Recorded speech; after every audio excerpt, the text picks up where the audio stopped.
Hey, Debbie. CPU usage.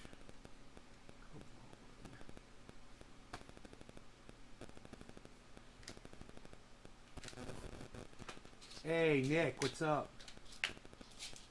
How are you, bro? Thank you for writing that letter to that girl on TikTok.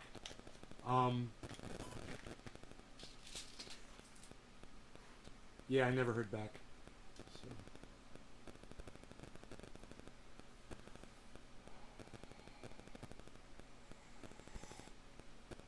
She was fiery though, huh? That girl was amazing. You guys know who Rose McGowan is? Who can tell me who Rose McGowan is?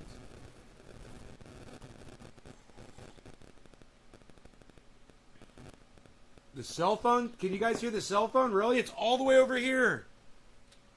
How about now? Is that better? God damn. I guess when it's in front of the computer, man, the monitors, I guess, block it. Is that better? Thank you.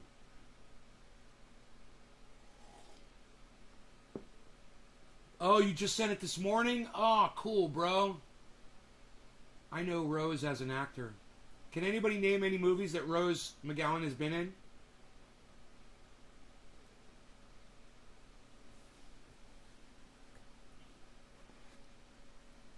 I don't know. Can you name a movie she's been in? Or a role she's played? I mean, her voice sounds familiar, but when I look at her, I don't recognize her. And I have a feeling I've probably seen her in a bunch of movies, but I just don't recognize her from any of them.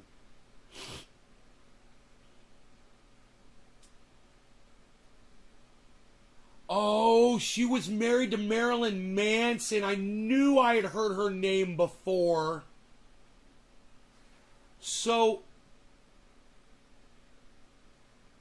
I guess she claims she was raped or something. And she says that, man, I don't know if I heard this right. Did she say that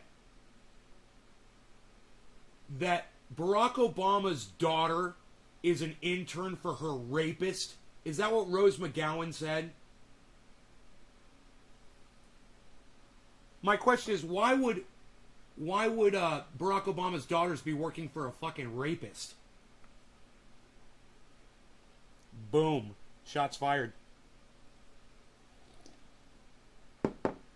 Karen, hello. Patrick, hello. Hippie Chick, hello. Dommy Dom Dom, hello. Dom says, hi, Karen. He forgot the H. Batten down the hatches here in Texas. Rain on top of rain. Yeah, you guys got that tropical storm hitting you. Patrick John Welder is in Texas. Dommy, morning hippie chick. Tony Long. Hey, Tony.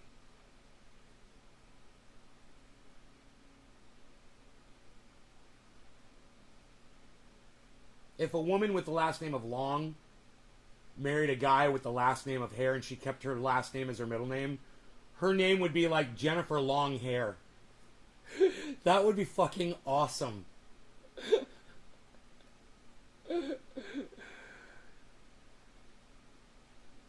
Karen. Hello, everyone. Dommy, Dom, Karen, Dom, Karen, I am well. Okay. Let's start some stories here. Let's start with the most boring one, the Larry Elder one. I don't like to discuss California local politics here. They don't apply to anybody that watches the show except for me, really, right? So I know it's a little boring, but Larry Elder is Donald Trump handed a let's just say a machine gun, fully automatic, blindfolded, right? That's Larry Elder, man.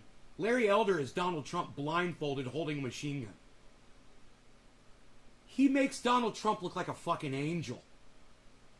This guy is so bad. And he's a black man that says there's no systemic racism in the United States of America. Need I say more? I mean, I know most of the Republicans out there don't believe that there's systemic racism in America. Oh, but you know deep down that you're a fucking racist yourself, so shut up. Shut the fuck up. I'd beat you fucking in your face right now if I could. You know you're a fucking racist. Of course it's systemic racism in this country. And for a leader to try to get your vote based on that, that's way more than a red flag. That's a flag that's been dipped in the blood of the ignorant. And it's just dripping all over the place. Well, Beeza. I love that bees in the morning. Beeza. Hey, bees. You got your food? You want some more food here? How about some oil on that food? We'll put a little oil. We'll put a little oil. What are you bitching about, Harley? You got your food. Don't even try to come over here and act like you don't have what you need. Everything that you need at your disposal. What? Oh, you did eat all your food. Wow, you're smarter than a human. Look at you. Harley's like, no, I ate it all. It's gone. Give me more now, and I want another flavor, too. Mix it up, bitch. Harley's all like, mix it up, bitch. Let's get that food mixed up, bitch.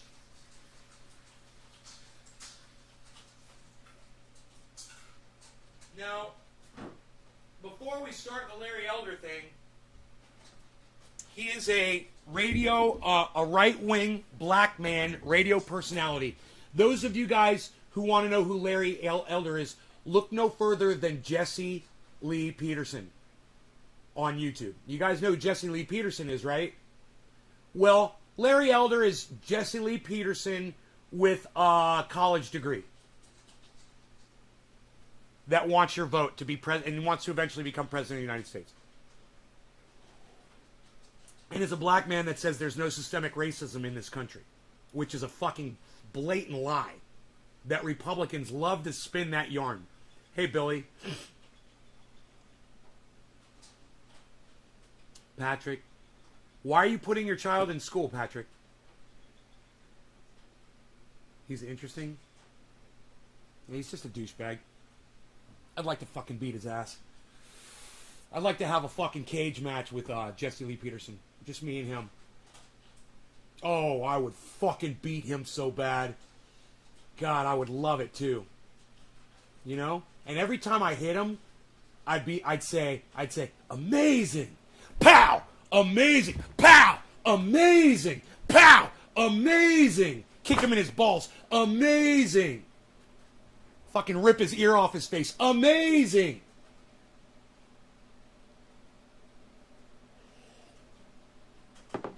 The biggest threat to black people are black people who claim there's no racism here.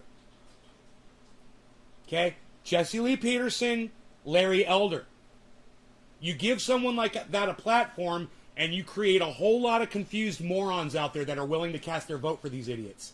That are literally serving up their confirmation bias with the thickest pieces of straw that you've ever seen.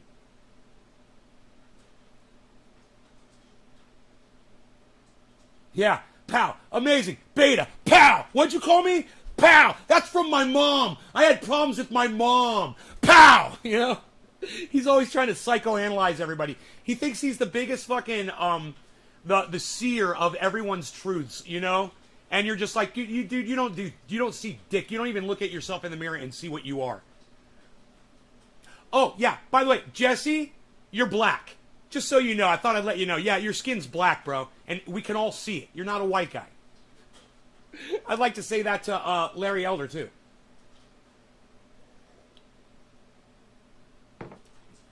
I'm not here to bash every black person on the internet, Josh. I'm here talking about Larry Elder.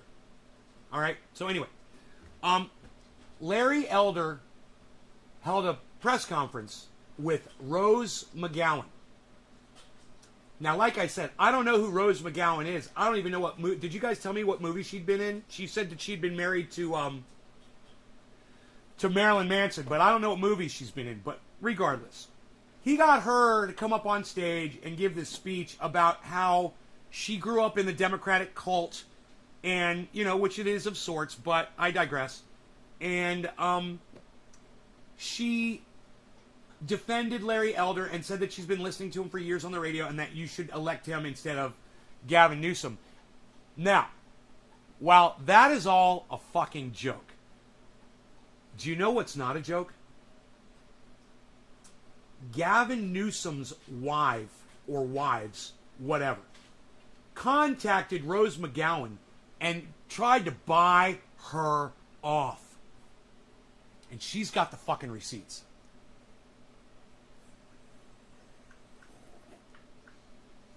So as much as I fucking hate Larry Elder, and I would love to fucking punch him in his fucking face, his ignorant fucking fat fucking face. At the same time, I just want you to know how ugly politics is. And I want you to know that Gavin Newsom sent his wife to buy off Rose McGowan. What can we do to make this story go away? So I could play you the video, but I can see that just me talking about this for 5 minutes, I literally lost like half of my audience. So to all the people who left because I was talking about it, let me just tell this. You're all a bunch of fucking cunts and go fuck yourselves. And everyone that stayed to watch the boring news that I was talking about, thank you. I love you guys. The small handful of you that stayed, I love. And I appreciate you guys. Thank you so much. If you're leaving this show, you're making a huge mistake because this McGowan thing isn't the only thing we're going to be talking about. We got all kinds of shit to talk about. We're going to be talking about cannabis. We're going to be talking about COVID. We're going to be talking about crypto. We're going to be talking about how awesome you guys are. Because you're fucking awesome that you're here. While other people are finding this content boring, those of you that stay and listen and populate my chats, you are my gold, and I appreciate all of you so much. Thank you so much.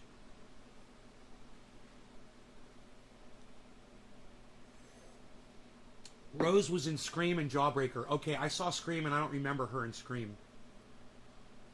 I guess she just got hacked up, huh?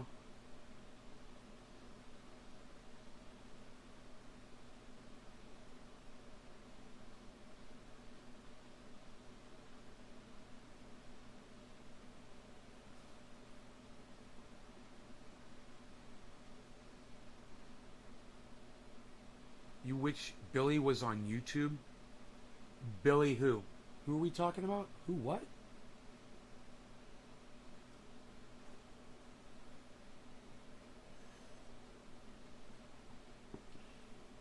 You talking about Billy Valentine? Billy is on YouTube.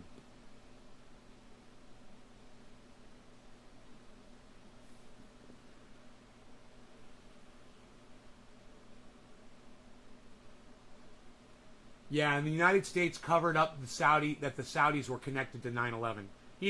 Because billions of dollars flow into Saudi Arabia worth of weaponry. So we can't say, well, they actually funded the 9/11 attacks, because then that cuts off the gravy train to all of the fucking the politicians that are and all the corporations that are invested in war.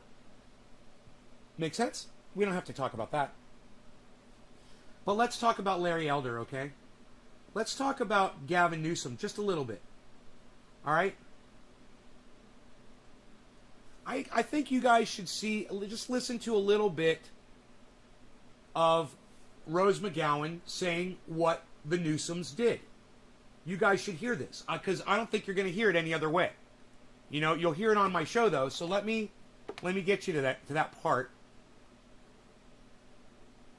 And let me make another comment, a couple comments here.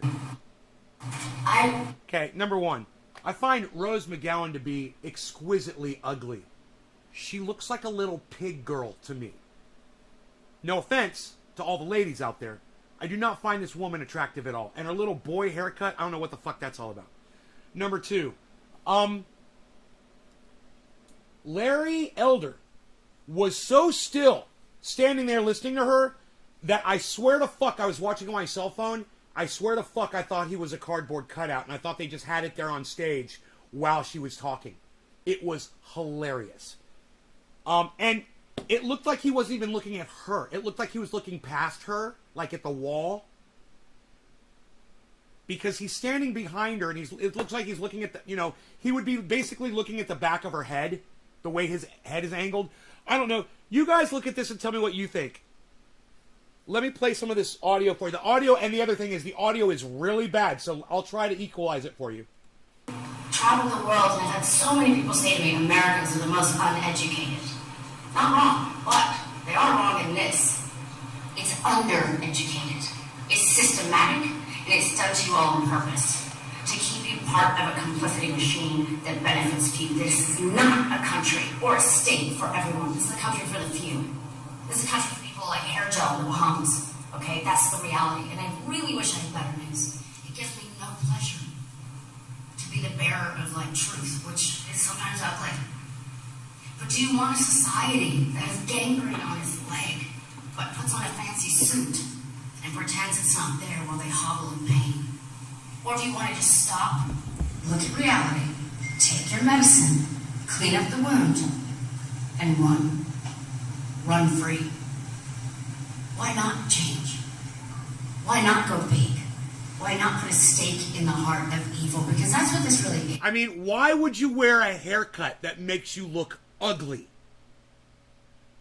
She's acting. Oh my god, dude, you ruined my whole show. Surrounded by Keith, you just fucking took all the air out of my tires, dude. Oh my god, I fucking hate you. Surrounded by Keith, I fucking hate you. And I love you. Because you pay attention, man. And yeah, you guys, my whole point was she's an actress. And she says, during the speech, she says, I don't want you reporters referring to me as an actress. Okay? That's how you take the power out of our message. And I don't want you referring to him, you know, and I want you to tell people that he is a black man. And I, you know, she says all these weird things, and it's like, you're acting. You are fucking literally acting. She's acting. She is an actress. Now, I'm not saying she doesn't fucking believe that Larry Elder is the proper candidate for the position. She does. I'm just saying she's using all of her skills that she has to try to convince you to vote for this fucking idiot. This fucking mudflap. All right? He's a, you know what he is? He's a broken mudflap that's laying on the side of the fucking road and just collecting fucking sunlight. Doing nothing. That's what this motherfucker is. He is just a useless piece of plastic. This guy. He is, once you hear him speak, look, I'm gonna blow the whole goddamn show right now. Are you ready? It was true. I was gonna go into the fact that she was play acting. But there's a bigger thing, and I don't want to bore you guys with the bullshit. I could walk you through this, and, you know, we could take a long time. But the fact of the matter is, it's really, this segment is really not worth too much more of my time. Larry Elder has no plan for the state of California. That's my point.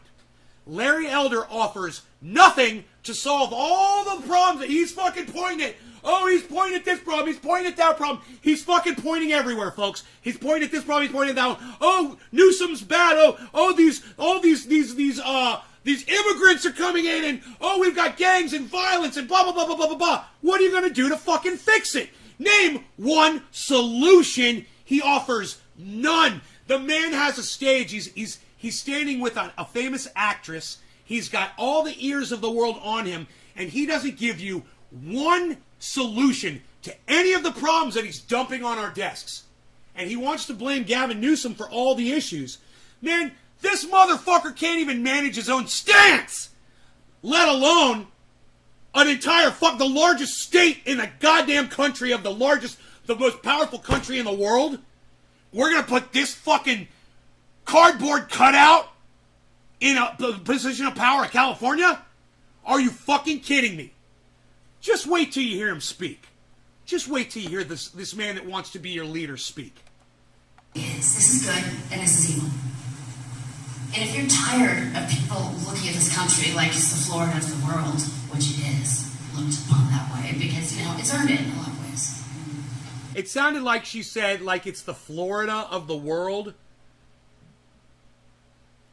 I swear to fuck it sounded like she said the Florida of the world. It's hard to hear with this shitty fucking audio.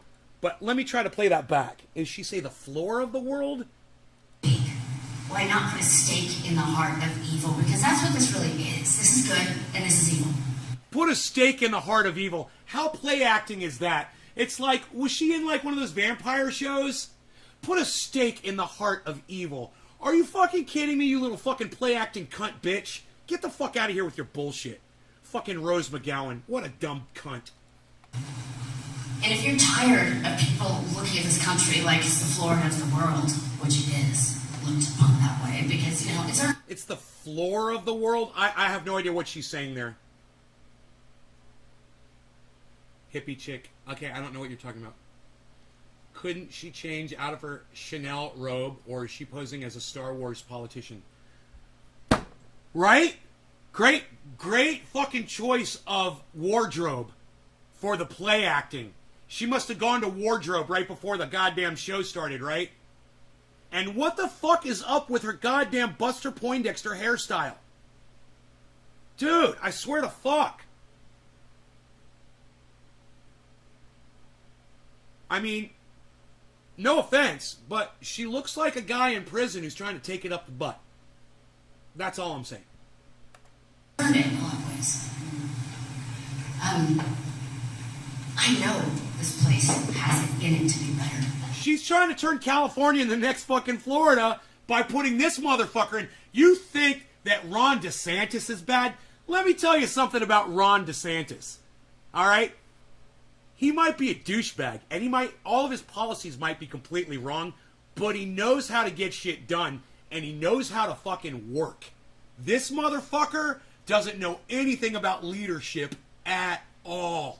You put this motherfucker in the state of California, and you think California's shitty now? Oh, fucking A, bro.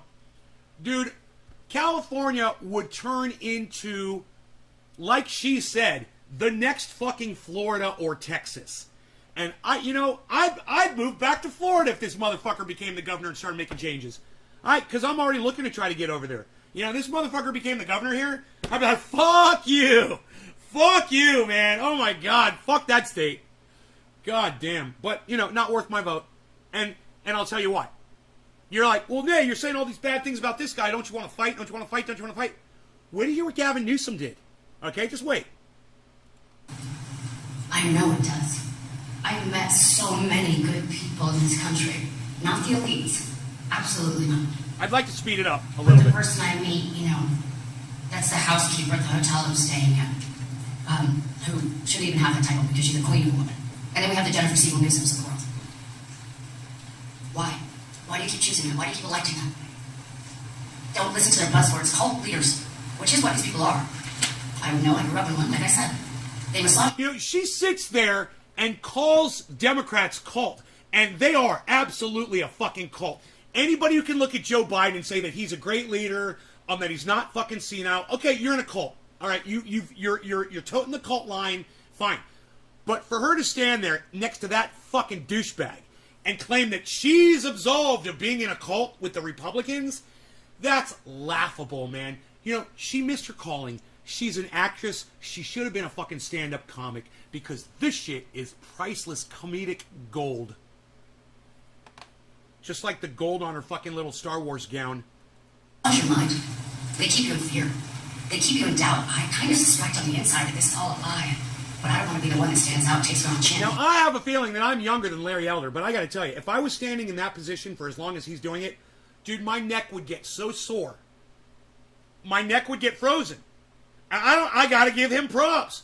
He looks like a fucking cardboard cutout. He has not even moved a centimeter since she started. She's been talking for 16 minutes. This motherfucker hasn't moved a centimeter. He's only blinked half a blink the whole time. I don't know how he does it. It's like he's like fucking Han Solo in Carbonite. How the fuck is he doing this shit? There's something wrong with that guy. I don't trust him. Anybody who can stand still like that for that long, they're not human, and they cannot be trusted. Well, I'm here to confirm for you it is a lie. He blinked! He and when I blinked! say things, I'm sorry you feel that way. I can tell you how I felt about it. I told you a fact. That's a different thing. Start noticing in your life how many times people will tell you, I'm sorry you feel that way. And start being brave enough to stand out, brave enough to be different, brave enough to challenge. Does it cost? Yes. But if we all do it, it will get so much easier. It will get so much better. I believe in this man because I know his mind, and I would like to think, on some level, I know his heart. Take away the Republican word. Take away the Democrat word. Okay? Who do you want to govern you? Someone who cares passionately, even though you may disagree with him on some points? Or do you want somebody who's really operating behind the scenes to keep you all in ignorance while they rob the bank and go to the Bahamas? Well, they rob the bank and go to the Bahamas. She makes a good point, and I'll give her that. At the same time, she thinks because she's listened to this guy on the radio for years that he's going to make a great leader, and she's putting all of her eggs in that basket. I listen to the guy on the radio. He's an awesome leader on his radio show. He's going to be able to fucking handle California. It was the same kind of thing that people did with Donald Trump. They sized him up based on the fact that he was a billionaire. Oh, well, he's a successful business. He was successful at what he got into. Larry Elder's successful on the radio. That doesn't mean he's going to be able to lead you. And she's taking the air out of her own tires here by saying you can't just trust anybody. Right, and you can't trust Larry Elder either. In fact, Larry Elder says there's no systemic racism in the United States. So, of course, this white bread bitch is going to go along with that fucking narrative. You know? Look how white she is. Do you think she's ever experienced systemic racism in her life? Her little golden look about her, like she's a little golden angel. My money's on Elder. Not that I have any, because I took that too. Thank you for listening. Thank you for hearing. And I'm really... You know, she looks like, Junior, the dude that plays Iron Man. She just realized that. If she had black hair and she had muscles, she would literally be that guy. I appreciate anybody watching or reading this to think differently. And maybe it's because of that movie, Less Than Zero, that I thought that she looked like a guy that takes it up the ass in prison. I don't know where that came from, man. That is so fucking funny. Now I know. It was completely subconscious, man. Wow, she totally looks like that guy. She totally looks like that guy. It's hilarious. In the face, totally looks like that guy. Could totally be his fucking twin sister. To be brave, do something that's weird, like maybe voting Republican, even though it will feel very cellularly. I felt that way when I first went on Fox News. I was like, weird. I get it, right? And that's okay. Because right now, y'all are in a pickle. It's not going so well here, is it? It's not.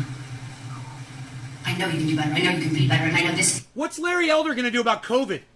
Oh, remove the mask mandates and send your children back to school. And she's complaining about the way Newsom has been handling COVID? So you're going to let this fucking muskrat, this vermin piece of shit, this Republic garbage cunt fuck, step into Newsom's office and do what? Laugh like Donald Trump?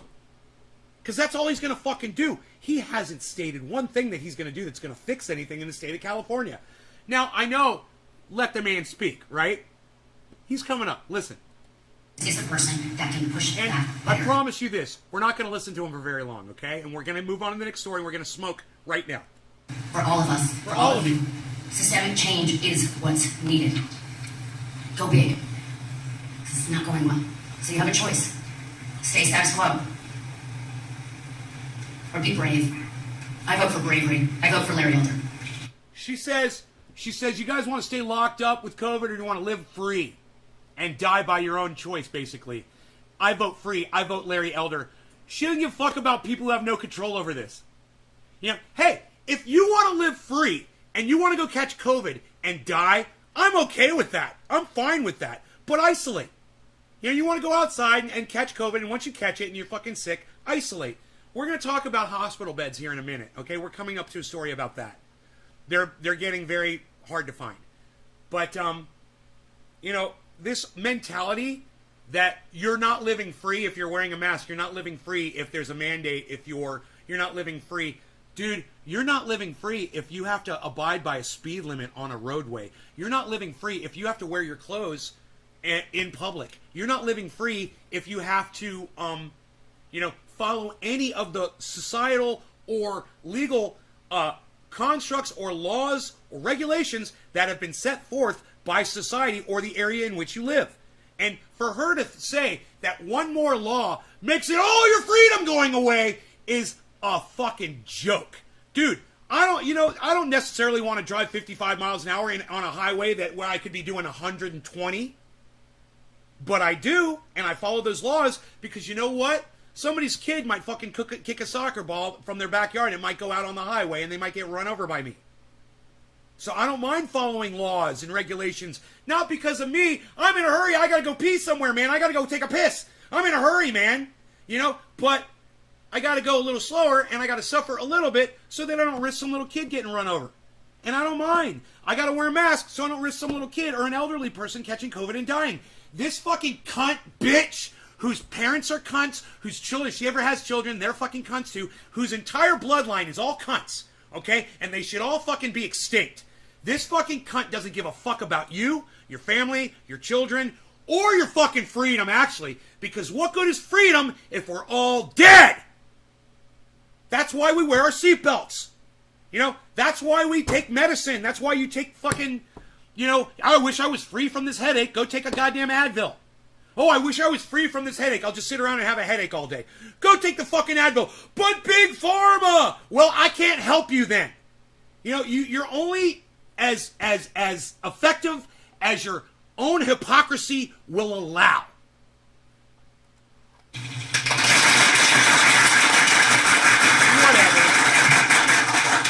Say a few things about the way I've been covered. She was so proud of herself, man. She was so fucking proud of herself when she got those applause just now. It's hilarious. This campaign, the way they treated on this campaign, and how critical members of the media did this campaign. Dude, could you imagine 4 or 8 years of trying to decipher what this moron is saying? Now, I understand it's bad audio, but listen to how this leader talks. This is a radio personality? How the fuck can they hear a word this motherfucker says? Have you ever heard of projection? Jesus fucking Christ. No, not projecting your stupid beliefs onto other people like you do, you fucking denier of systemic racism in the United States. No. I mean, projecting your voice. You're a leader. You want to be a president of the United States of America? You want to be a leader of the state of California? Learn how to talk first, you fucking dumb cunt. Jesus fucking Christ. That woman that's half your size just projected her voice 10 times as more powerful as you did. Look how big you are. You have no power in your lungs. You're a pussy. You can't lead me. I can't hear you. If I can't hear you, you don't get to fucking lead me. I can't hear the commands that you're barking at me. Yeah, how's a radio personality not even be able to fucking speak so you can hear him? It's unbelievable. But let's listen to the mumbler. Maybe he's into mumble rap. Snoop Dogg wouldn't like that, would he? Fuck no. Snoop Dogg's like, you hear these fucking mumble raps? I already did this on my show years ago. And I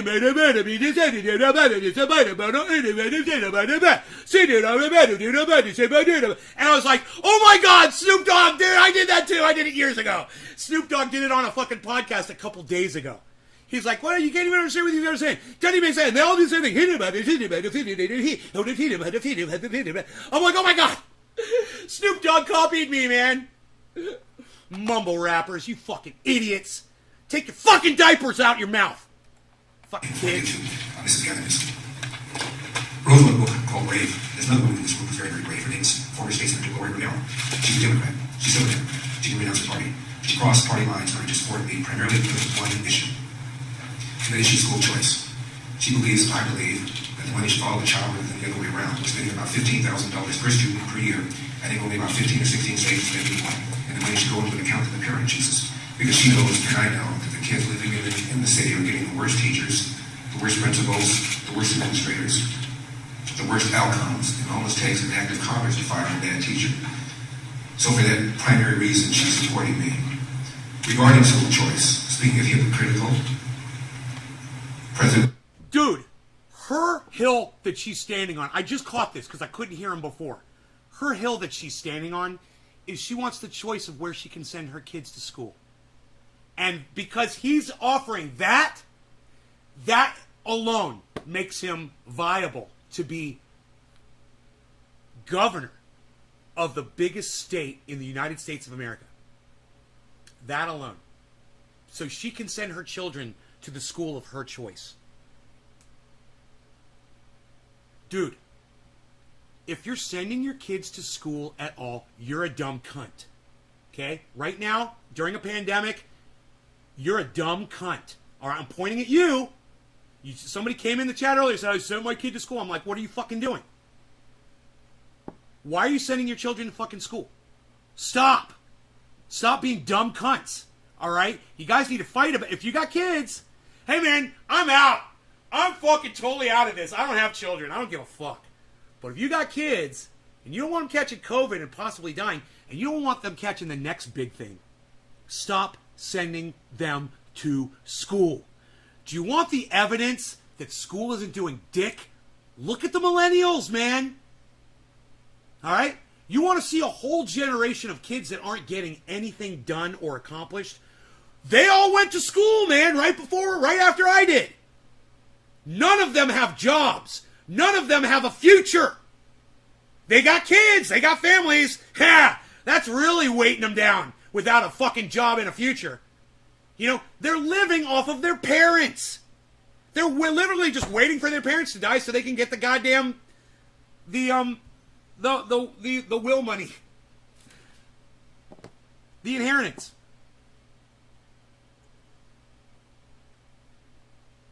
And look, it's not y'all's fault, man. It's not y'all's fault. And I want you to know that. I'm not coming down on you because of that. This is the society we're in now, man. It's basically deconstructing itself right before our eyes. And this is just another aspect. Yesterday we were talking about how bad people aren't getting punished. And that's the gears of society slowing down. Today we're talking about how schools aren't educating your children enough so that they can go get a fucking job. Like I said, go ask millennials. What's your goddamn job? What kind of a fucking job? What kind of pay are you making? What's your fucking pay scale? You know? Are you on salary or are you fucking hourly? Think about it, guys. How volatile is your job? Could you walk out tomorrow? You probably could. They wouldn't fucking miss you. They'll just get somebody else who doesn't need any training to come in and take your fucking place. Right? Think about it. Now, some of you guys have specialized jobs and you guys make a lot of money and you know what I'm talking about. I'm not talking about all of you.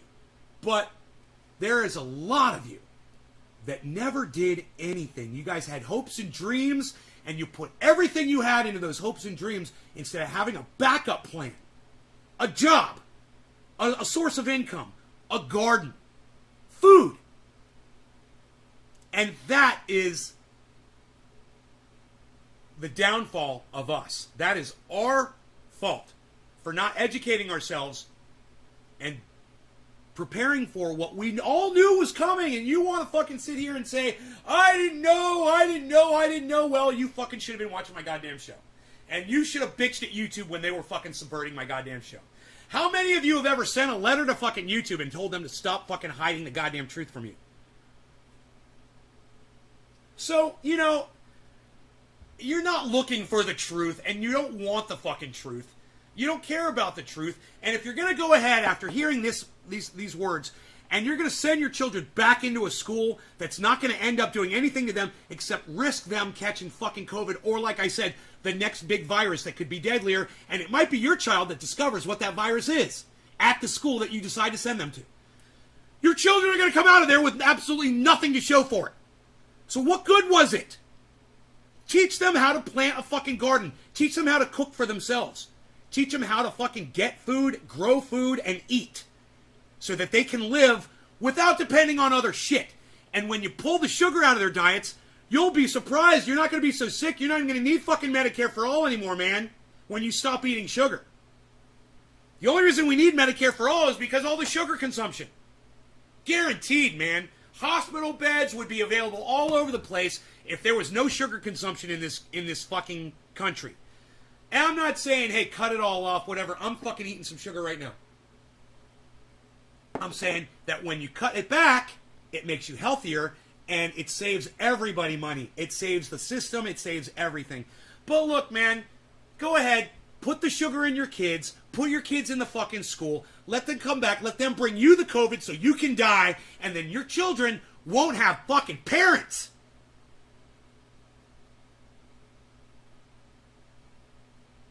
And I have to sit here and pretend like I care. And that's the worst part, because most of you motherfuckers out there, and I'm not talking about my audience, But most of the motherfuckers that are out there in the world don't fucking care. They don't care enough. They're sick of being with their kids. And you know what you fucking realized? You realized that the whole reason you had fucking kids in the first place was because you thought you were supposed to. And you had school to send them to fucking, 5 hours a day or however long kids go to school for every fucking day. And everything was fine. And as soon as that fucking school got taken away and you got stuck with the people that you created all day, you realized you couldn't fucking take it anymore. You know what? It sucks. It's life. That's the way it is. I warned you about this years ago, and if YouTube hadn't been subverting this channel, more people would have been listening, more people would have got this message. I would have probably been a guest on somebody's fucking podcast by now. And more people would be flocking here to hear the fucking truth and pull their kids out of these fucking COVID schools. Right, Billy? Goddamn, I know. No amount of stress and yelling helps a goddamn thing anymore. Right? Right? All right. We made some really good points. I want you to hear something Larry Elder says. Barack Obama, when he was living in Indonesia, his stepfather was an oil company executive. He attended a private school that was set up for oil company executives. But his mom felt that school wasn't good enough. She sent him back to Hawaii to live with her parents. And he attended the finest prep school in Hawaii called Punahou. He then comes to Los Angeles after he graduates from high school and goes to a fine private school called Occidental. He finishes up at Columbia, another private school. Then he goes to Harvard. His wife, Michelle Robinson, grew up in Chicago, and while she did attend a public high school, it wasn't her nearby public high school because she thought it wasn't good enough. So she got on a bus and traveled miles away to go to high school. The Obama children, Sasha Maria, they attended a private school that was set up for the teachers who teach at the University of Chicago. And then when the Obamas moved to Washington, D.C., Michelle made a big display of checking out the public schools and publicly said she might consider putting the kids in public school right. Put them in Sinwell Friends, the same prep school that Chelsea went to. They cost $40,000 a year. The girls never set foot in a public school. Obama never set foot in a public school.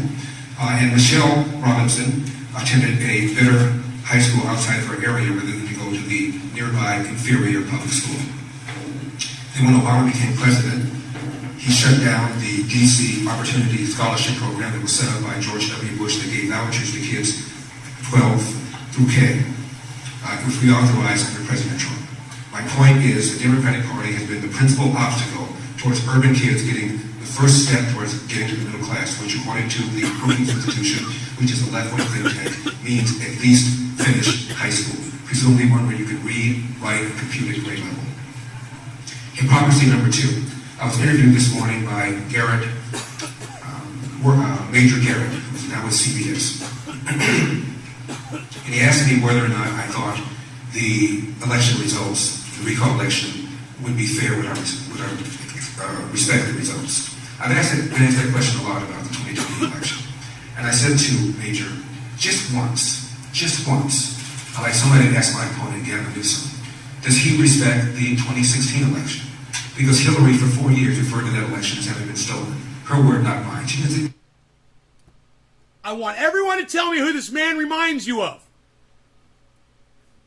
Not physically, but when you listen to his narrative, who talks just like him about the exact same thing? All the time, never fucking shuts up. Oh, the election was stolen, the election was stolen, the election was stolen, the election was stolen. Who does he sound like? Who does he sound like? Who does he sound like? Who the fuck does he sound like? Who the fuck does he sound like? Who the fuck does he sound like? Who the fuck does he sound like? Who the fuck does he sound like? Thank you, hippie chick. Jesus fucking Christ. Yeah, Donald Trump, right? Look. Remember when Donald Trump told California that he wasn't going to send fire assistance because they didn't vote for him? I do. Imagine this motherfucker becoming president of the United States. He's still talking about the 2016 election, guys. Last I checked, it was 2021. This motherfucker is talking about the 2016 election. That it was it was fair, but that Hillary Clinton complained about it for 4 fucking years. to say it once or twice or 3 times. She said it constantly. For the entire 4 years of the last administration, she referred to it as stolen. She referred to the former president as illegitimate, not just once, not just twice, constantly, to the point where 2/3 of Democrats falsely believe that the Russians changed vote tallies, even though the Senate report found no such evidence. Russians tried, but they found not a 0 vote tally was changed yet. 66% of Democrats falsely, incorrectly, wrongly believe that vote tallies were changed by the Russians. The Senate report also found no evidence one way or the other whether or not the Russians changed the outcome of the election in 2016. According to Gallup, 78% of Democrats believe, quote, what are you gonna do for the state of California, you stupid fucking muskrat bitch? God damn this fucking idiot. All I can think of are little vermin scampering around. The Russians changed the outcome of the election. Yet nobody ever asked Gavin Newsom, does he believe, as Hillary believes, the election was stolen? And if he doesn't believe that, no one ever asked Gavin Newsom, do you believe her social media platform should be shut down for promoting the so-called big lie about the 2016 election? Hypocrisy number 3. The other day in Venice, at a homeless encampment, some white woman in a gorilla mask threw an egg. McDonald's Trump. It would have been major. I like that. McDonald's Trump. You're right. How did we miss that, Billy? We're idiots. That's why. We're fucking idiots, and that just proves it. We had 4 years to come up with McDonald's Trump. Dude, Google that shit. I bet you it comes up. I know somebody has thought of McDonald's Trump. I know. Google that shit. It's going to come right up. I promise you. McDonald's Trump. Oh, somebody came up with that. Especially after that whole McDonald's thing with the fucking military, dude. Or the football team. Dude, that shit was fucking hilarious. What a fucking joke. He serves up a buffet of Big Macs and Filet-O-Fish sandwiches and fries and shit. And you're just like, dude, you are the most classless leader of all time. You have less class than the most classless leader that was ever portrayed in an over-the-top fucking dystopian fucking movie. So little class. Donald Trump has no class. Only the person with the least amount of class in the world would serve McDonald's at the fucking White House. The man has 0 class. Come at me. Story if I had a D at the end of my name. They'd be talking about it in Bangladesh. They'd be talking about a hate crime. They have a manhunt for her. But because I have an R at the end of my name, nobody gives a rip. Now, I've never, ever, ever played the race card. I've never told people to vote for me because I've never played the race card, but I'm running on there's no systemic racism in the United States and I'm a black man. Dude, you might not be playing the race card one way, but you're way playing it the other. Are you fucking kidding me? Dude, there's all kinds of ways to play the race card. Okay? And this guy's doing it. There's no doubt about it. He's playing the race card all fucking day. And he's about to do the shit out of that. It's like, hey man, I've never breathed air before. Ever. Black or to vote against me because I'm black. But I will tell you something. There was an article on the front page of the New York Times, all about me, negative of course. Never once mentioned that I am black, never once mentioned that I would be the first black governor of California. That's fine with me. But on the same page, long article about the, quote, first female governor of New York, close quote. So it was relevant to the New York Times when this female governor, who only became governor because Cuomo resigned, was the first. But it's not relevant that I'm the first black governor of California. Hypocrisy, double standard.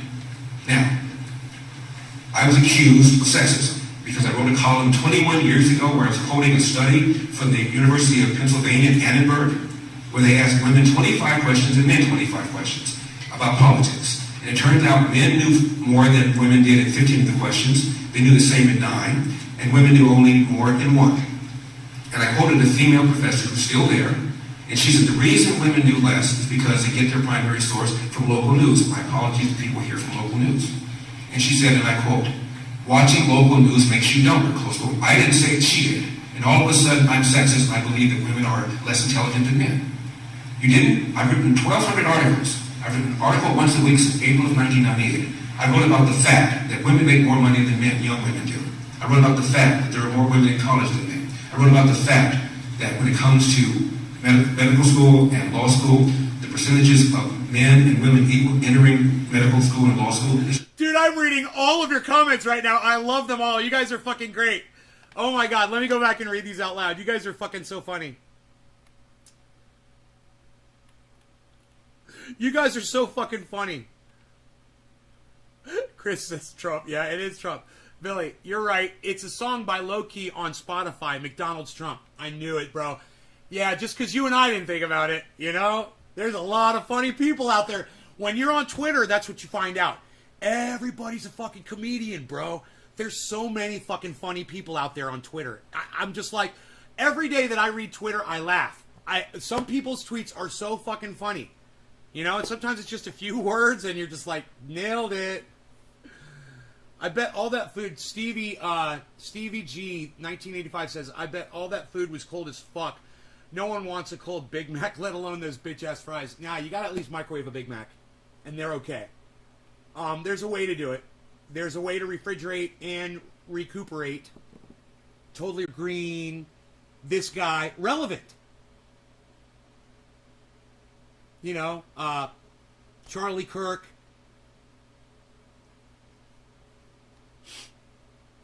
When you guys vote for Donald Trump, you vote for idiots like this.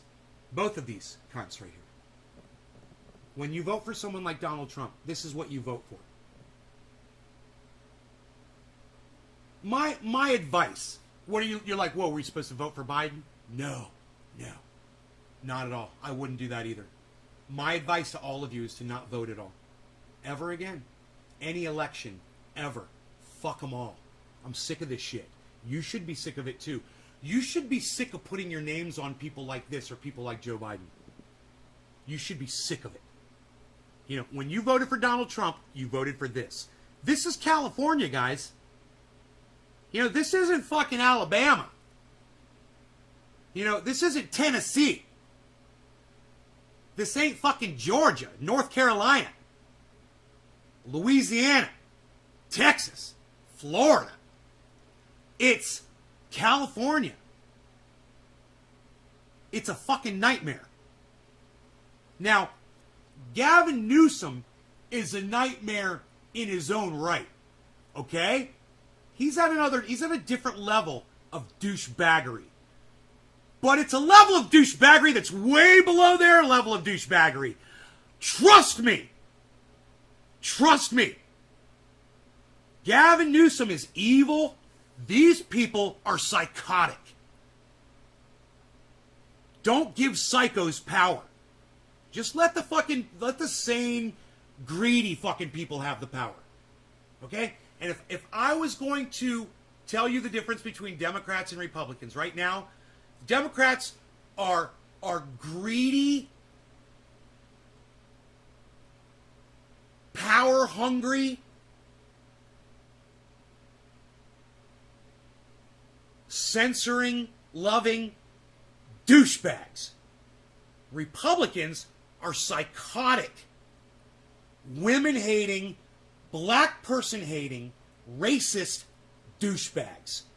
You know, Republicans are a little bit worse, but they're both still down here under my ballsack, licking my fucking taint! Does that make sense?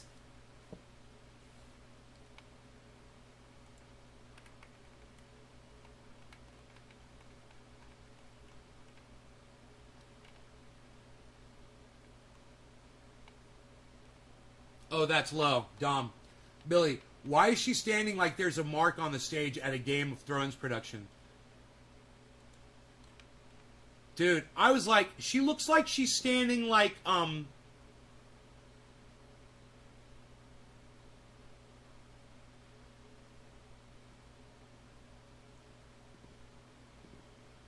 just the smuggest stance of all smugness.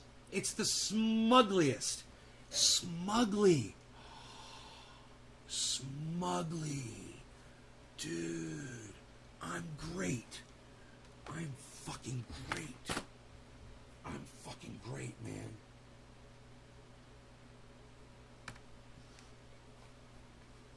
Smugly, dude. She's fucking smugly.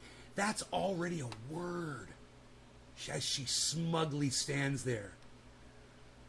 Oh my God. So smug.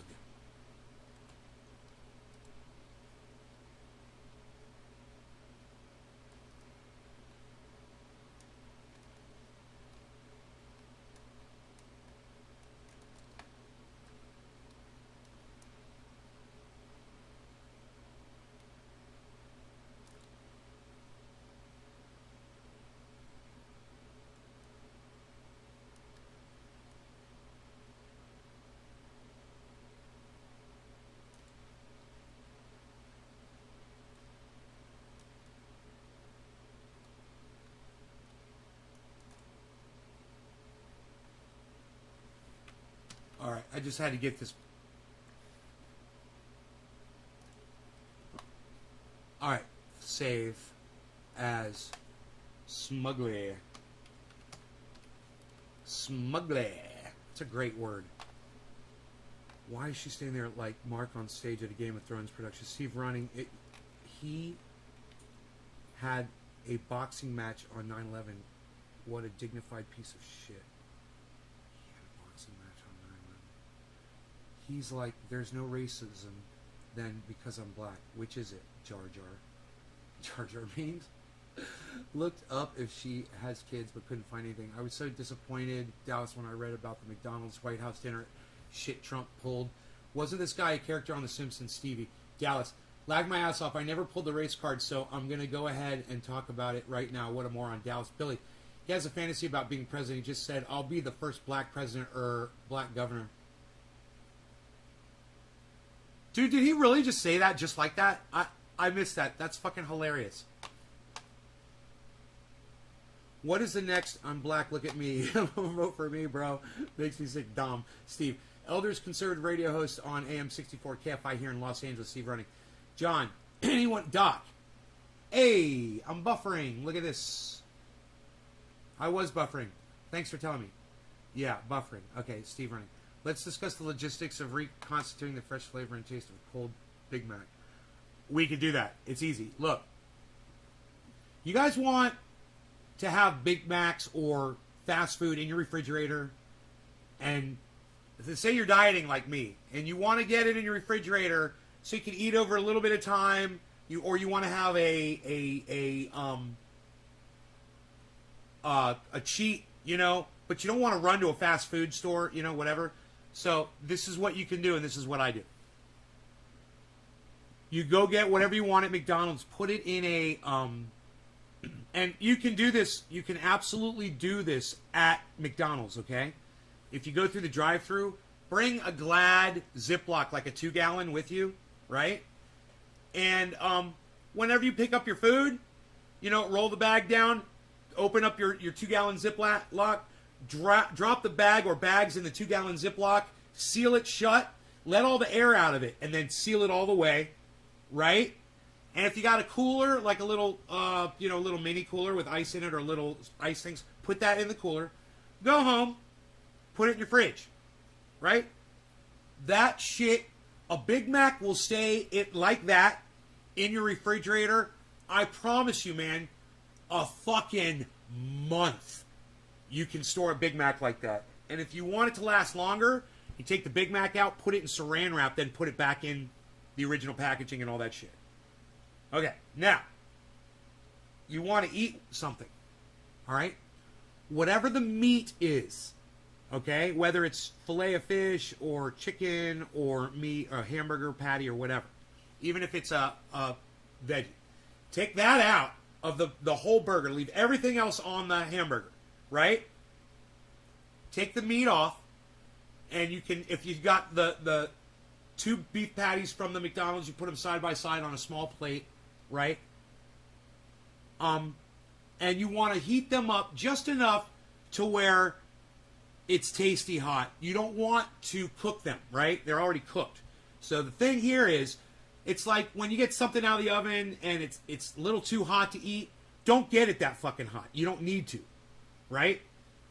it's going to taste fantastic and be juicy and everything if you don't overdo it. So you're going to do the beef patties maybe 30 seconds in a microwave oven, something like that. Maybe not that much depending on how powerful. Now here's the secret. Put the burgers back and then leave the center bread on there. Don't fuck with that one. Take the top and the bottom off, and you can either put them on a really hot frying pan or pump it in the toaster, really hot. And just to where the point where they start toasting. Don't over toast them. Put them back on. And enjoy your fucking Big Mac as almost as if it was right out of the fucking drive-thru. And you will fucking thank me. You'll be like, dude, I did that shit with a Big Mac, and it totally works, man. It's just this. It's not brain surgery. And you can do that with so many different foods. The secret, there's two secrets. The plastic bag, the Ziploc bag, and heating the items separately, different ways. You heat the meat with the microwave, you heat the breads with the toasters, things like that. You don't fuck with the tomatoes or the vegetables or anything. Never fuck with that shit. You know? You can even go as far as scraping off the mayonnaise into a little... I've got these little dishes. You can scrape it off there, and you can reapply it after you've heated it up. Just depending on how everything... Whatever burger you get from whatever joint, however they created it, however they designed it. But you'd be surprised, man. Some places, it's almost like they designed the burger so you can do that. It's like they'll keep the lettuce and tomato and all that stuff separated from like the ketchup and the mustard or whatever. And it's like, it's kind of funny. I like deconstructing burgers sometimes and seeing how people put them together. They're always different. So that's Dallas. Thanks for asking. That's how you reconstruct anything, any kind of fast food. Or you guys listen. Do you know how much food is fucking wasted from people that go to a restaurant, they have leftovers, and they leave it in the original leftover or a pizza? You leave it in a pizza box. Dude, pizza box is a fucking scam. Think about it, people. What are you doing, you indoctrinates? Everybody takes their fucking pizza, leaves it in the box, and slides the box on a tray in the refrigerator designed to hold your pizza box. Don't do that. Take that pizza box and throw it away. It's designed to ruin your pizza. Listen, as soon as that pizza is cool enough to put in a 2-gallon plastic bag, take the slices of pizza, stack them on top of each other. You can even face them depending on the type of pizza they are. Stack them up, put them in a 2-gallon or 1-gallon Glad Ziploc, close it down, push the air out of it, lock it down, put it in the refrigerator. Your pizza will be... and use the toaster oven to re-toast your pizza. And your pizza will be fucking... Don't overheat. Okay, get it just hot enough to eat to where the cheese is just bubbling. Boom. If you see oil bubbling on top of the pepperonis, you're good. That's it. You're good. You can do it with pizza. Don't use these fucking pizza boxes, man. You put that in your fireplace. You know, don't use the fucking pizza box. And don't use these fucking styrofoam, take home to go, little duck, whatever. Tin foil, yeah. If a place puts something in tin foil, you can use the tin foil. That'll keep your stuff for a real long time. It works really good, as long as it's sealed properly. The thing is, air is the enemy. So the plastic bag, you keep that air out, man. It slows down the process of bacteria landing on and infecting your food immensely. But it'll still happen over time. There's bacteria all over your food when you're eating it. So even in a completely vacuum sealed, closed environment, your food is going to start growing cool shit on it after a right amount of time. That Big Mac, though, it'll last a long time.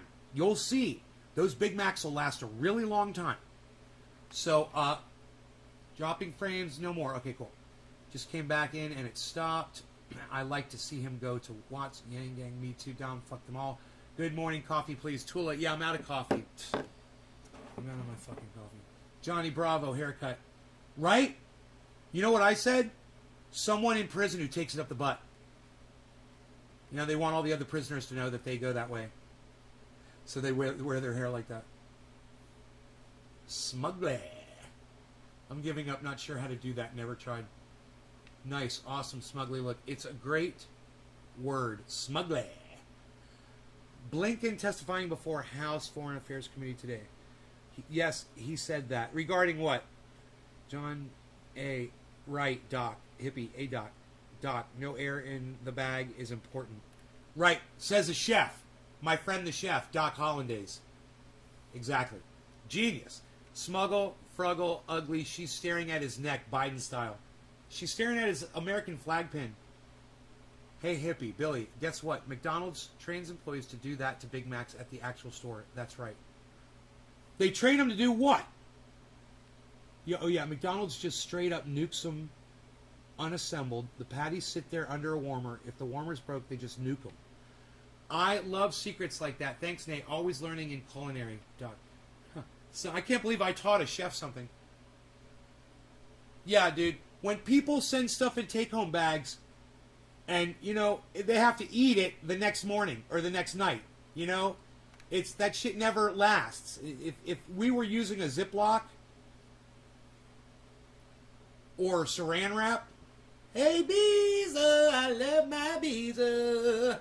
Hello, Beezer, why you so beautiful? You want a cookie right now? You want a cookie? Beezer wants a cookie. He wants a cookie. Beezer wants a cookie right now. He wants a cookie. Beezer wants a cookie. Beezer. Beezer wants a cookie. Beezer wants a cookie. Pizza boxes have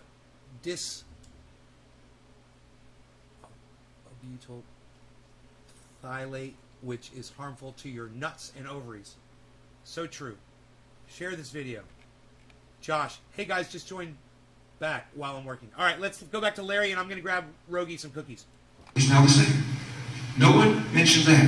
But you find some article I wrote where I was quoting somebody else, and now all of a sudden I am a sexist pig. Someone made a false allegation against me. I denied it. You've heard the allegation that Rose just made about Gavin Newsom's wife. She made the allegation, 3 days ago? Where's the Washington Post? That's a good question. The article about me. Where? Okay. Now, this is where, when you disagree with someone, you can find points with them that you agree on. I'd never vote for this dumb cunt. But he's right. Again, this is the second time I think he said something that was right. So I'll give him this point. Where's the coverage about this? And where are the Newsoms defending this statement? This should be all over the goddamn news. Now, I don't want Newsom to lose this position to this guy. I don't. I'm not willing to fucking vote for him, though. I'm not going to participate in their fucking stupid election. But, you know, how do I feel? Well, I like a woman to have a right to choose. I live in the state of California, and I love it here. I love that it's a very democratic state. I live in an area where I live around a lot of Republicans. You know, when you live in a rural area, you're basically surrounded by Trump supporters. That's just the way it is.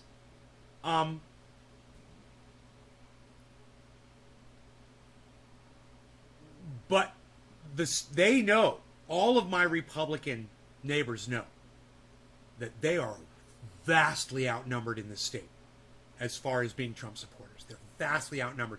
And while I might just be a shining little star, you know, in a fucking galaxy out here of Trump supporters, as soon as you get outside my fucking county, you get to Sacramento, you get to concentrate in San Francisco, go down to Los Angeles, San Diego. Oh, bro. You know, the numbers don't lie. California is blue. This is a fucking joke. You know, this is a fucking joke right here. One of the reasons I'm covering it is because this is a fucking joke.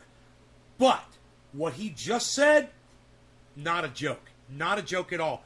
Very serious. And the fact is, the Newsoms are corrupt. This fucking proves it. Where the fuck is the news coverage on this shit? Why am I the guy, the crazy guy on the hill smoking cannabis? Why am I the guy that's exposing it for you? You know, and I do believe this came from Forbes magazine. I do believe this video is a Forbes magazine video. Wrote the article about me. We're CNN. We're Politico.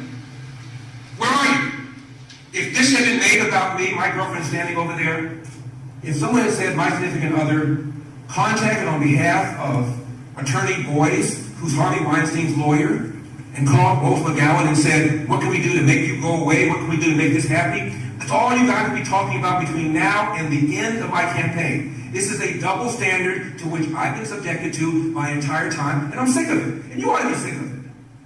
Where's your integrity? Where's your fairness? Now, what Rose said about Gavin Newsom's wife is a bombshell. This is a man who the other day, because he was trying to do a counterpoint to me, women are smarter than men. Women are more Josh, what I recommend you do is you clone those branches, all right? Cut them off at the base, right? If they're a foot long or foot and a half long, whatever, cut them off at the base. Take the go like this with your hand, bro. Get 6 inches. Just go to the very top of the plant. This is what I do. I go like that. I figure this is about 6 inches. And I cut each one of my clones at an angle right there. And I dip them and I pop them in my cloner. Yeah, I would totally take those branches off the bottom. If you don't think they're going to do anything. You know, you're not in sunlight? Are you indoors? You know, if you're in direct sunlight, you're getting sunlight all day. Even I know somebody like Oak Tree, even he cuts the bottoms off of his plants. I knew a grower. I still know her. And she leaves every branch on the plant. She doesn't touch them. And man, her bottom branches were buds all the way. I'm telling you. She usually only grew Blue Dream. Ugh. That was her main thing. But Blue Dream grows like that. And she would leave all the branches on, man. But she was out. She had full sunlight, man. She had a great grow. They're better politicians. They're better. Where is he? Where are you? His wife contacts Rose and says, what can we do to make you happy? What can we do to make this story go away? Right before the Harvey Weinstein story blew up. That's all you guys would be talking about if the allegations were made about me or my significant other.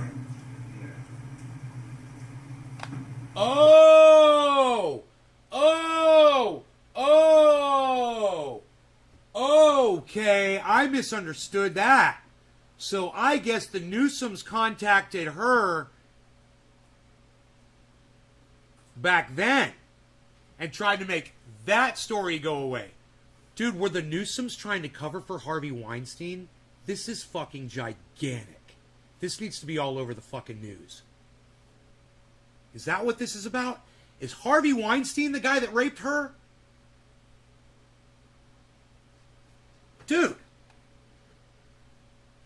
Dude, we need to get this fucking story straight.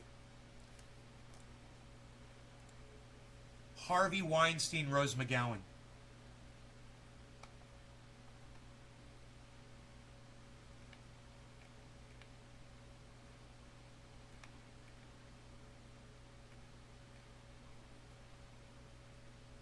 $2019, bro.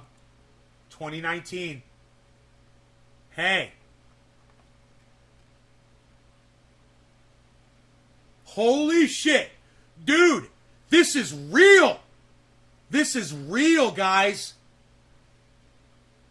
Gavin Newsom was trying to cover for Harvey Weinstein, the fucking rapist monster. That's what this is about. This is even bigger than I imagined. Whoa.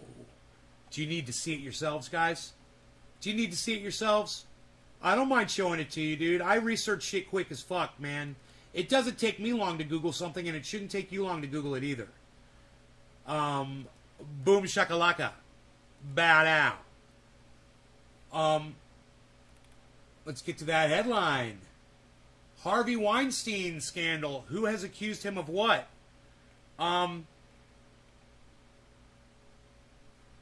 Selma Hayek, Rose McGowan, and Gwyneth Paltrow are among dozens of women who have come forward with allegations ranging from rape, sexual harassment by movie mogul Harvey Weinstein. You guys, this was back in January of 2019. She's got the emails from the fucking Newsoms trying to get her to drop her fucking allegations of fucking sexual assault. Gavin Newsom is a fucking monster and a piece of shit. Understand, these people are too. But isn't it a tangled web to fucking just learn about, guys? This was worth going through, wasn't it? This is fucking psychotic. Any questions? I'm making some more coffee. The questions are great. Listen. Questions, if you could raise your hand if you have a question. Questions from Rose and questions from me. Sure. Steve Gregory, KFI AM 640, local news. And by the way, she said 640, she meant 790 KD. Oh, shit. No, I know, and that's why That's all right. I wondered that myself, but I'll take the credit. I like that Larry Elder has a sense of humor and that he was able to make a crowd laugh. I like that. That is a likable characteristic about Larry Elder.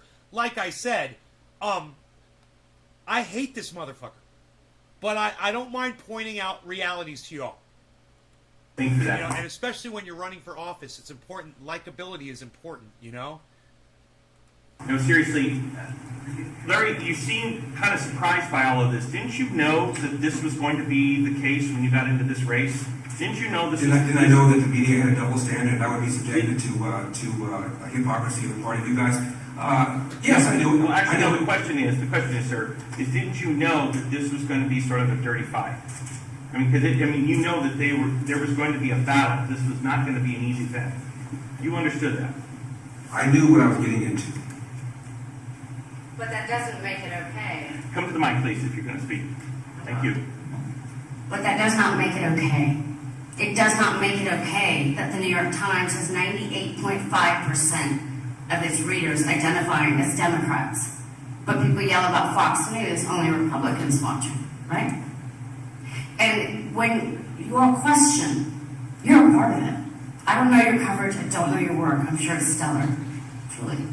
But you're a part of it. Didn't you know it was going to be a dirty fight? Yeah. Does that make it okay? And does that make you all not complicit in it? Does it make the New York Times, who got a Pulitzer off of me calling them, unlike what Jodi Kantor, the journalist who won a Pulitzer off of my bravery?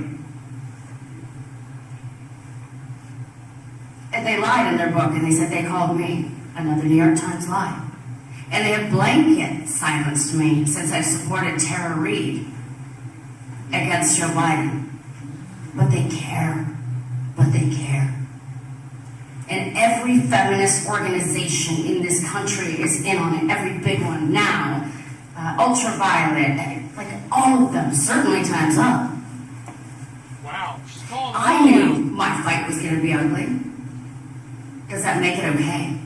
And does that not make every single person asking that question and yet not commenting or contextualizing things correctly okay? No, it does not, sir.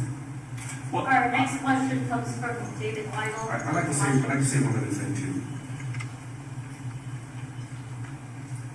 What I find kind of amazing about this race, folks, virtually nobody has defended Gavin Newsom's record on almost anything. We have Barack Obama doing a commercial for him. Okay.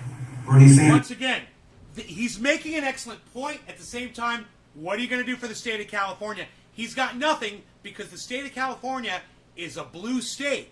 And everything he wants to do to the state of California is Republican-based bullshit. So he's all he can do is attack Newsom, but he makes a good point. It's a great point, man. Newsom is corrupt as fuck. This proves it. She coming out in public proves it. She's got the emails from the guy's wife or his ex-wife that is begging her to change the story about, I guess, Harvey Weinstein. I want to go back because she talks about it and we can go back and listen to it. Like I said, the audio was hard. I was taking a shower. It was hard to hear what was being said, you know. The House is cutting a commercial for him. Senator Warren cuts a commercial for him. And nobody utters the following words. Gavin Newsom has done a fine job for the people of California. Crime is up. Homelessness is up. People are leaving California for the first time in the history of the state. We're 170 years old. This never happened before. And And when people making between 50 and 100K leave, the number one reason they cite, they cannot afford the price of a house. More businesses have left in 2021 than have left all of last year, and the rate at which businesses are leaving is twice the rate in the last 3 years. We have the highest state income tax in the nation, 13.3. And it's the biggest revenue stream with California, the income tax.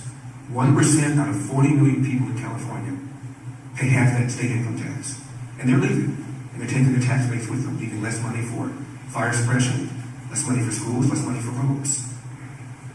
The man has mismanaged the forest. We're having rolling brownouts.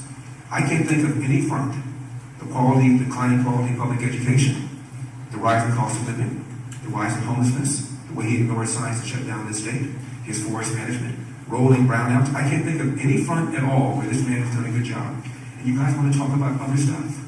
And that's because this man, Gavin Newsom, has been able to switch this thing from a referendum on his behavior, his governance, into a quote Republican takeover. As if that has anything to do with crime. As if that has anything to do with homelessness. As if that has anything to do with the outrageous cost of living. The average price of a home in California is now 150% more than the national average. 150% more. If you look at the percentage of people living in LA who are black and in San Francisco who are black over the last 20 years, it's declined. Primary reason, the price of a home. The state's in trouble. And forget about all these right-wing conservative talking points. There's a left-wing magazine called The Atlantic.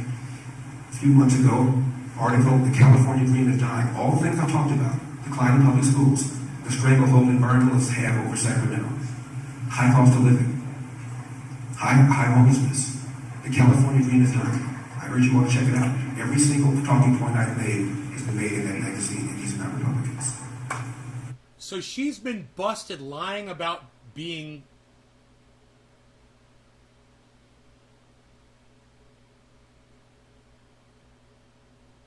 okay, lying about someone else molesting someone. Okay. But it wasn't her. I gotcha. So she's not an honest, trustworthy person either. This is just a fucking show, isn't it, Billy? It's just it's like, come and see the show. Come and see the show. Come and see the show. See the show. You know, it's just like, Next question, David Michael. it's a fucking show. Thank you. One question for Rose. You described emails and phone calls. You talked about receipts on Twitter. And it's a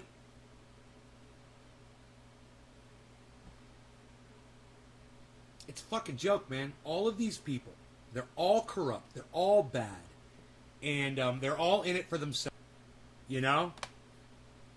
Are you willing to produce, show the email to the press? And I have a question for Larry separately.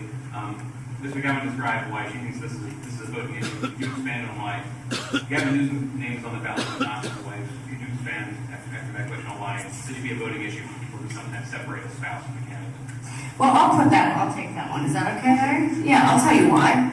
You don't think Jennifer Siegel Newsom went home that night after first making contact with me and talking to her husband. And if her brother-in-law is Schiller, Boyce's partner's son... And you know what? She's published the emails. She's published the emails to the, I believe, the Guardian, she says. That makes him the brother-in-law of Gavin Newsom. They'll probably be coming out tomorrow or today. Okay, Obama's daughter interned for my rapist 2 months before I exposed him in the New York Times. They're all in on it. And you know it. That shit's gonna be trending. That's a disingenuous question, friend. I'm checking Twitter right now. The receipts, yes, I sent the emails to Politico this morning. Those are all screenshots of her emails, the ones I posted. There it is. I just didn't put in, like, her, name on it. But those are not me writing out anything. Those were the actual emails. But I can certainly, and have. I sent them to Politico this morning. I challenge you to put them in. I challenge you to cover it. And I challenge you not to refer to me as an actress and not to refer to him in a dismissive way. As a Republican. Please. We need you. We need all of you. Don't refer to Larry Elder as a Republican in a dismissive way. You know, it's like, what did you mean by that? That's why she paused. She's like, don't refer to him as a white man, okay? Don't refer to him as someone who's been accused of sexual assault, because he has been. You know, was it by someone just like her? Who knows? Like I said, it's a fucking show, folks. Come and see the show. This is the last question. I just want to make one more statement. I don't know if the LA Times is here, but I was described by the LA Times as, quote, black-faced white supremacist. All because I don't believe in the lie systemic racism. And it is a lie. When Barack Obama ran for president in 2007, he was running against Hillary for the nomination of the Democratic side. A Mormon named Mitt Romney was running for the nomination against John McCain on the Republican side. And Gallup tried to find out which one of these four politicians had the biggest hurdle. They asked Americans, would you never vote for a black president? 5% said they would not vote for a black president under any circumstances. 11% said they would not vote for a female. 24% said they would not vote for a woman. 42% said they would not vote for a man who would be as old as John McCain would have been, 72 years old, had he won. So Obama had a smaller hurdle than these people. I'm with CNN too. CNN had a study in 1997, 24 years ago. They asked black teenagers and white teenagers about racism. And not too surprisingly, both of them said that racism was a major problem. But then Time and CNN did this, and I'd never seen this done before. They asked the black teenagers whether racism was a big problem, a small problem, or no problem in their own daily life.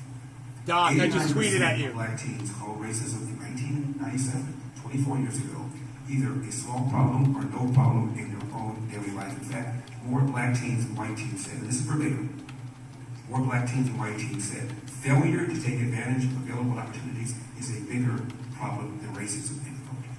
That was before Obama got elected, let alone reelected. Speaking of whom, he gave a speech at a black church in 2007 when he was running. And he's talking about racism. And he said, the Moses generation, referring to the generation of Martin Luther King, has, quote, gotten us 90% of the way there. 90%. Which I thought was reasonable. I once saw a poll that said 8% of Americans believe Elvis is still alive. He then said the Joshua generation, referring to his generation, has to get us an additional 10%. First time he's interviewed on 60 Minutes was Steve Croft. And he hadn't yet caught Hillary yet. He's running for the nomination. But he was coming, otherwise they wouldn't have interviewed him. And Steve Croft said, Senator, if you don't get the nomination, will it be because of racism? And Senator Obama said, no. If I don't get the nomination, it will be because I have not articulated a vision that the American people can embrace. Now I'm sitting home watching this. I said, hallelujah. I don't vote for Democrats because I want lower taxes, lower regulations, strong borders, and strong national security. But at least he's going to be a racial reconciliator, I said to myself. Before he got elected, before he entered the Oval Office, I should say, I think he won with 52% of the vote in 2008. Do you know what his popularity was? 70%. Before he set foot in the White House. Many people who didn't vote for him said, okay, I don't want to vote for somebody whose taxes didn't regulate, soft on national security, soft on the borders, but it'll at least bring us together so we can pull for him. 70% popularity. And what did he do with that? The Cambridge police acted stupidly. No, they didn't. If I had a son who looked like Trayvon, what does that even mean? Racism is in America's DNA, he said. Really? The first time Gallup asked about racism, about whether or not you vote for a black president, was 1958. And the percentage who said yes was in the high 30s. Now only 3% said they would not vote for a black president. He invited Al Sharpton to the White House over 70 times, one of the most vicious race hustlers in America, who, by the way, is now a Democrat kingmaker. Google Al Sharpton, Democrat kingmaker. The guy who became famous by falsely accusing a white man of raping a black woman is a Democrat kingmaker. A man who was in the thick of Crown Heights in 1991 and said to Jews, if you want to pin your yarmulkes on my head, on your head, come over to my house, let's get it on. Is a Democrat kingmaker. It's so hard to hear. A man was in the streets of Ferguson before 1 minute was taken, one word of testimony was taken, yelling, no justice, no peace. He's a Democrat kingmaker. You ought to be ashamed of yourself. Obama had a great opportunity to bring us together. And instead, because he wanted power, he wanted the Democratic Party to remain in power, he knew that if he played the race card and got 13% of the black vote all upset about social justice issues, not going to talk about schools, let's not talk about streets, safe streets, let's not talk about... This guy's still talking about Obama, and you realize he's had all this time to speak and has not offered one solution for anything that Gavin Newsom is doing. He's got no solution for anything. Hey, what's your solution for the fires? What's your solution for immigration? What's your solution for schools besides letting parents send their schools all over the fucking state wherever they fucking want and making a goddamn mess of everything? You know, instead of just improving all the schools. You've got no solutions and you've got no platform. What are you standing on? Newsom bad? That's all you've got? Newsom's way better than you, bro. More than I have a job. Let's talk about racial justice. You have to prove to people why you're a better selection than Newsom. Dude, if this guy were to win this election, I think I'd be in so much shock. I don't know what I'd fucking say. I'd just be like, well, I guess I'm going back to fucking Florida. Fuck this state. You know what's funny? It's like you're surrounded by a bunch of Republican neighbors, but they all love you, and they all know that you're not one of them, and they all know, and do, know that they can rely on you whenever they fucking need you. And when they need something, you're the one they fucking call. The Democrat. You know, not the Democrat, but the liberal, the fucking not even a liberal anymore. They all think I'm a fucking Democrat, though. I guarantee you, all of my neighbors think that I'm a fucking... They probably think I voted for Joe Biden. Because I'm positive they know how I feel about Donald Trump.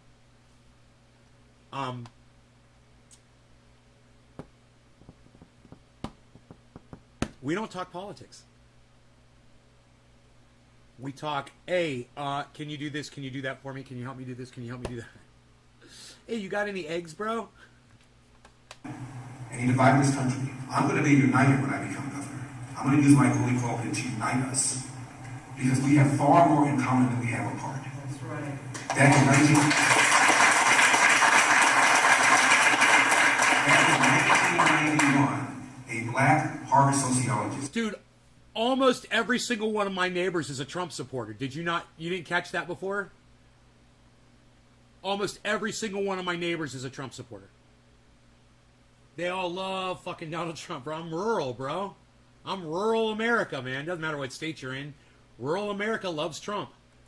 I don't know any sociologist who's a conservative, do you? A black Harvard sociologist named Orlando Patterson said this in 1991.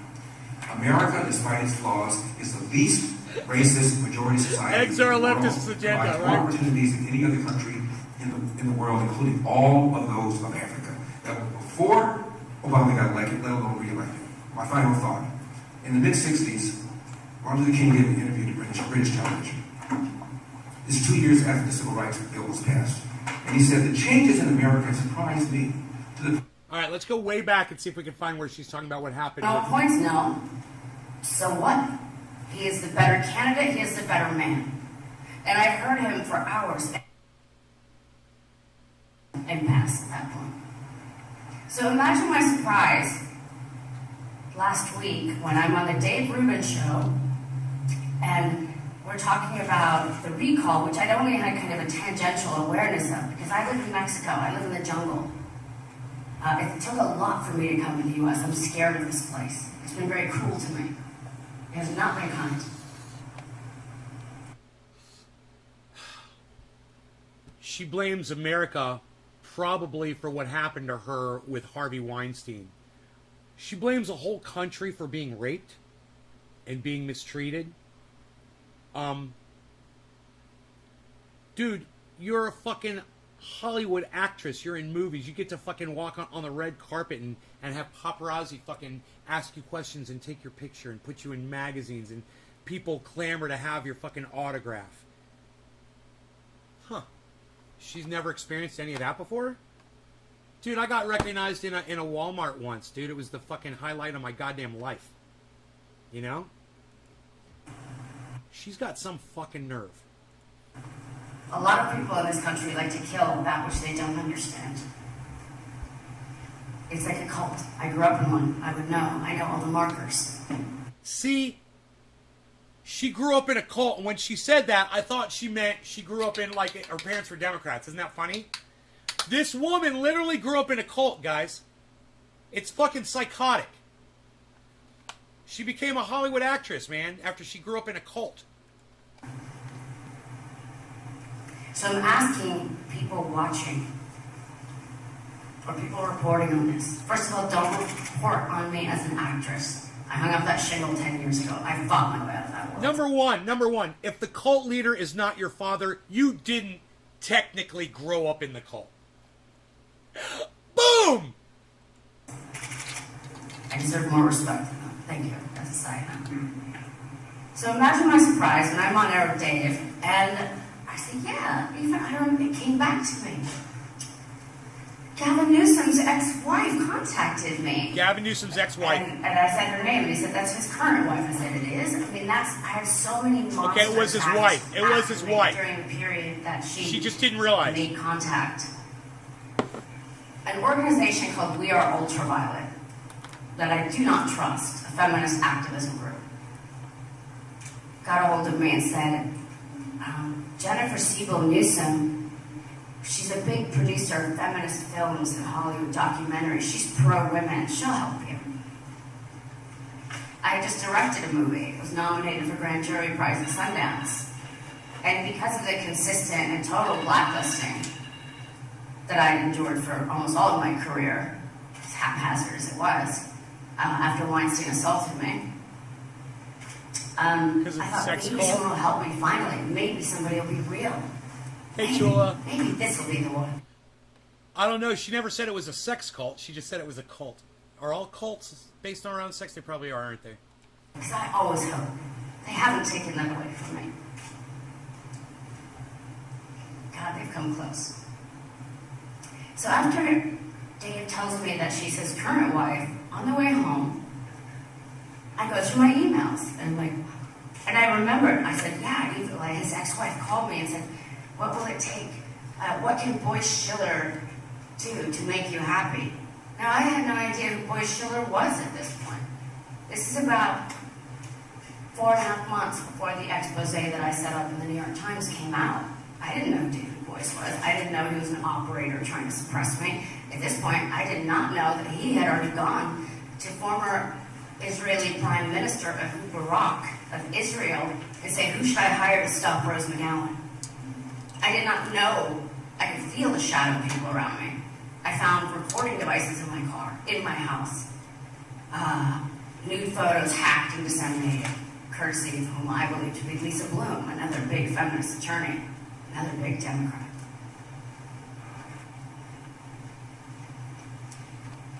If she really found recording devices in her car, I hope she documented all that shit. I hope she's got all that as evidence. I hope she's got photographs of it. That's all I'm saying.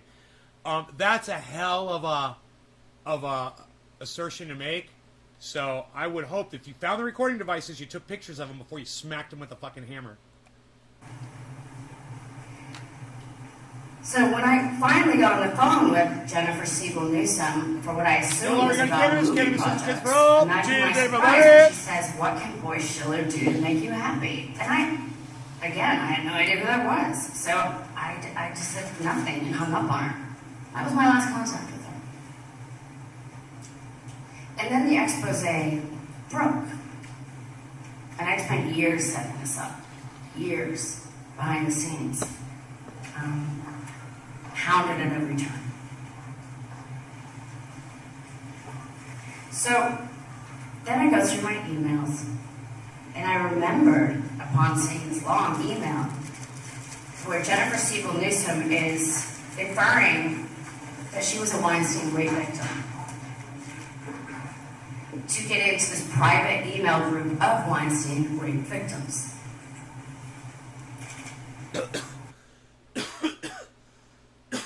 Man, I wish Graham Elwood was here.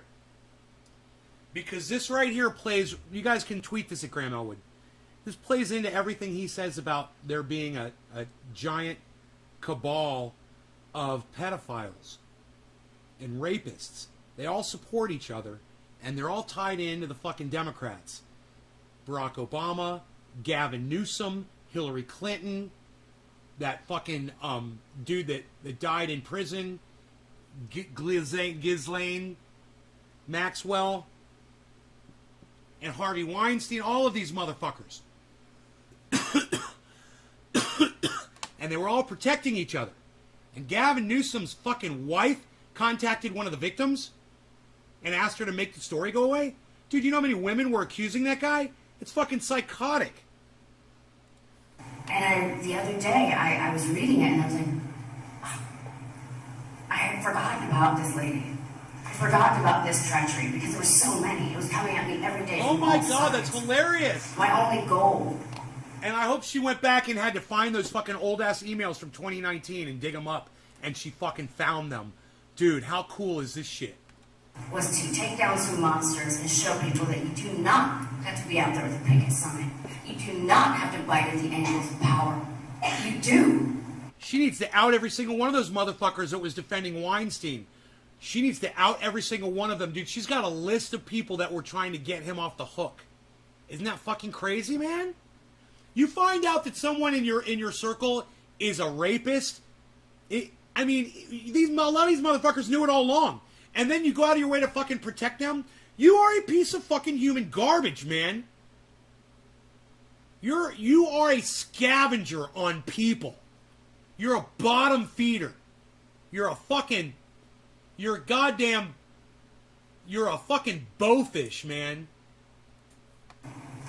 Have to cut off its head. And it is a hydra. It is a many-headed beast. You get one down, another pops up. That's what I was dealing with. Plus global derision, paid-off media that Weinstein had paid off for so many years to destroy me because I never signed a non-disclosure agreement. He was right. I was his enemy. And he was correct. I am formidable. She's formidable. Again, it doesn't make me happy. I always just wanted a life where I could walk in the grass and stare at some trees. Pretty simple. But it didn't turn out that way. So I thought, I'm going to keep life hacking the system. And I don't care if nobody ever believes me, because I was there. You know what, honey? Let me say this. If you wanted people to believe you, you should have never filed public charges against somebody else for molestation or rape or whatever the fuck that was, and then had to retract it because you were a fucking liar, you're a defamer, you're a libelist, you're a fucking dumb cunt bitch. Billy, if that shit's true, and now she's crying that people don't want to believe her. Dude, you can't fucking cry wolf even once on this planet. You can't do that shit. And she fucking did it, obviously. The truth. I don't believe in gaslighting. I refuse to be tricked. And every line in this email to the Weinstein victims, talking about me and my paranoia, and the reason I suspect her to be a spy is because of my trauma. She starts it with, please turn off the dings, thank you. She starts it with, I'm writing from the Bahamas. Okay, thanks for being rich. I don't know what you're trying to say. Imagine my surprise as I get deeper and deeper into this that I find out, and it's not on Google, definitely ain't on it by the way, on DuckDuckGo I find out that, in fact, her brother-in-law is David Boyce's law partner, Schiller's son. So today we look up DuckDuckGo. We put in his name, her brother-in-law. I find out he's arrested for beating his wife. Imagine my surprise. These are your leaders. These are who you vote for. And these are who you're attacking. This man, me. Well, that man behind you has been accused of sexual assault. So don't be so quick to fucking tell everybody to vote for somebody else, when they're all fucking corrupt pieces of shit. And anybody's like, why not change? Why not be better? So as an outsider, someone not from this country changed my name the first day I got here. She strikes me as like a Hillary Clinton narcissist. This woman right here. That's what she strikes me as. Oh, man. I watched a great movie last night, you guys.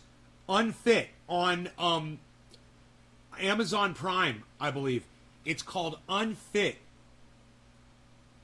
Dude, it's riveting. It's put out by that Lincoln Project, I believe. Dude, it's fucking riveting. I couldn't stop watching it, man. It is really, really good.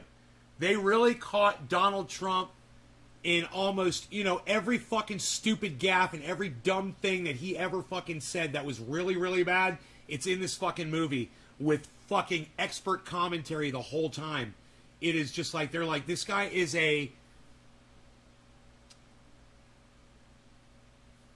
it's a something narcissist. I can't think of the first word. It's not morbid. It's like overt. It's like overt narcissist. It's another word though. It's a clinical term. Yeah, unfit.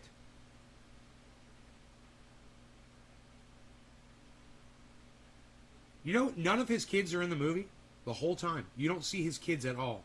A malignant narcissist. Thank you, Tula.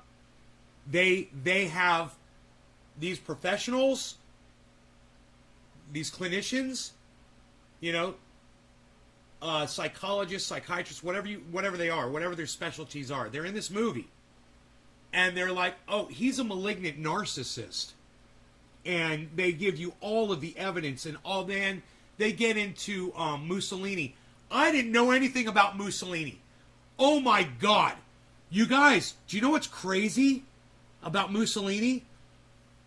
When he used to fucking stand out in public in front of people, and he would do this. He would literally stick his nose up in the air like Donald Trump does. His ex-wife,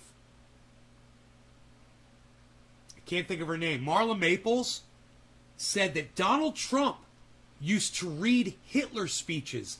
And he used to say that Hitler used to say things 3 times in his speeches, and Donald Trump really liked that and knew that that's what made things true. And so Donald Trump, in his speeches, he would always, very often, say things 3 times in a row because Hitler did. You guys, he learned from Hitler. It's not just that he's acting like Hitler or whatever. He literally studied Hitler and is gone out of his way to emulate Hitler as a leader. And if you ask Donald Trump, you ask him what his favorite book is, he's going to say he doesn't have one. Ask him who his favorite leader in history of all time was. If he's going to answer honestly, it's Hitler. He might not answer honestly. He might choose Abraham Lincoln or something like that. But in reality, all time, from all countries, like you could catch Donald Trump off guard and say, who's your favorite leader of all time? And he would say, Abraham Lincoln, And then you would say, from another country. And he would go, Adolf Hitler. And it'd be too late. He would say the quiet part out loud. Because he's that stupid. You guys, if you watch this movie, there's a lot of people that worked for him, that worked alongside him, that completely just out him and say, well, this is what he does. Do you know, one guy says he's not a racist, he just hates people that are against him. Right?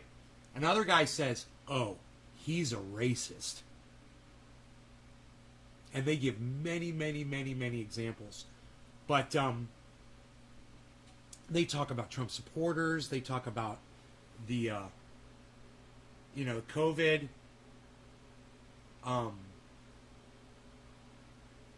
It is an extensive commentary on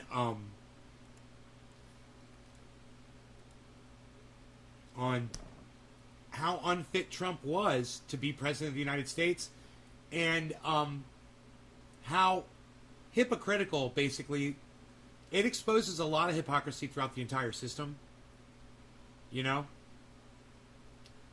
but mostly just focuses on Donald Trump, like he would want it. Anyway, I love you guys. Thank you so much for watching the show. I'm sorry I went so long.